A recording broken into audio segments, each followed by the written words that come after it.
Tal vez existe mucha más conciencia en el universo de lo que suponemos. Indudablemente los humanos tenemos una conciencia rica y compleja, pero no hay por qué pensar que es exclusivo de nuestra especie. Imagina una línea en donde vamos desde una conciencia muy compleja hasta la forma de conciencia más simple. Hasta ahora la forma de conciencia más compleja es la de la especie humana, por lo que estará en la parte izquierda. Aunque puede que hayan otros seres en el universo con una conciencia más compleja y rica que la nuestra, solo que no hemos establecido contacto con ellos. Pero entonces, ¿cuál sería la forma de conciencia más simple que existe? Vamos paso a paso. Podríamos aceptar fácilmente que los caballos tienen conciencia, aunque en un menor grado que los humanos. Los ratones también, aunque en un menor grado que los caballos. Pero ¿por qué quedarnos solo con animales? Quizá las plantas también tienen algún grado de conciencia, y si seguimos, incluso es posible que algunos componentes básicos de la realidad, como los electrones o los quarks, también tengan formas rudimentarias de conciencia. Esto es lo que defiende el panpsiquismo.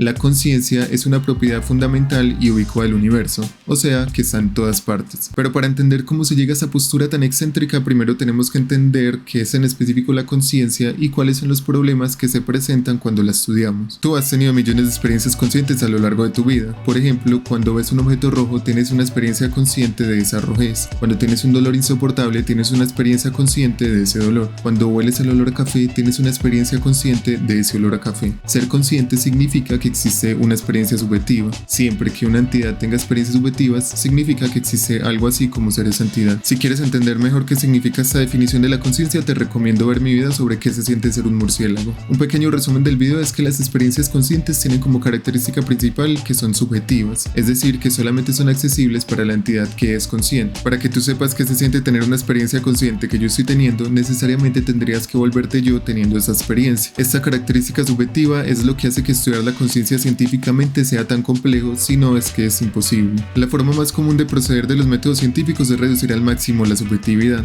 Cuando una afirmación es científica, no depende de quién lo dice ni de lo que piense una persona, sino que se basa en un conjunto de evidencia que se puede replicar y contrastar, y esa es la complejidad con el estudio científico de la conciencia. La conciencia necesariamente implica que tenemos que mantener la subjetividad de las experiencias, pero ese no es el único problema que tenemos al estudiar la conciencia. Cuando estudiamos el universo físico podemos hacer afirmaciones matemáticamente precisas de los objetos. Por ejemplo, el tamaño, la forma, la localización y el movimiento. Estas son características que podemos describir fácilmente y que no entran en discusión. Si un objeto mide 15 centímetros, entonces mide 15 centímetros. Sin embargo, cuando queremos estudiar las características de una experiencia consciente, el lenguaje no ayuda. ¿Cuál es el lenguaje matemático que podemos usar para describir las experiencias conscientes? Sería un sinsentido decir que la experiencia consciente del olor a café tiene una forma redonda. Las experiencias conscientes no pueden describirse de esta forma porque no obedecen a propiedades cuantitativas, o sea que se pueden contar, sino a propiedades cualitativas, o sea que tienen cualidades. Ahora, alguien podría decir que claro que se puede estudiar la conciencia objetivamente, solo hay que mirar lo que pasa en el cerebro de una persona mientras está teniendo una experiencia consciente. Es más, no solo podríamos estudiar lo que pasa en el cerebro de la persona, sino que también podríamos contar si son muchas o pocas las descargas neuronales que ocurren. Y esa afirmación es parcialmente correcta,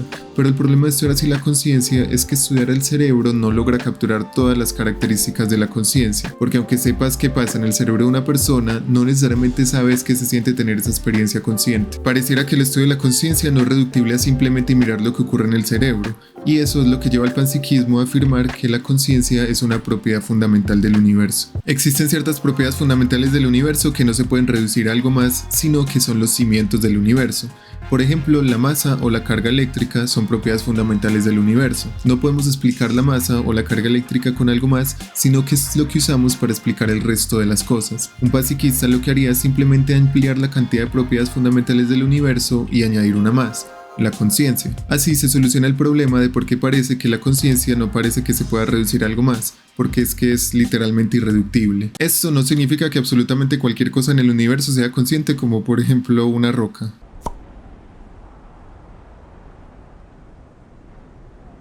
Lo que defendería un panpsiquista es que la conciencia está en un continuo que va desde ciertas organizaciones de la materia, como el ser humano, hasta las partículas fundamentales del universo. No es que una roca sea consciente, pero las partículas que componen la roca sí lo son.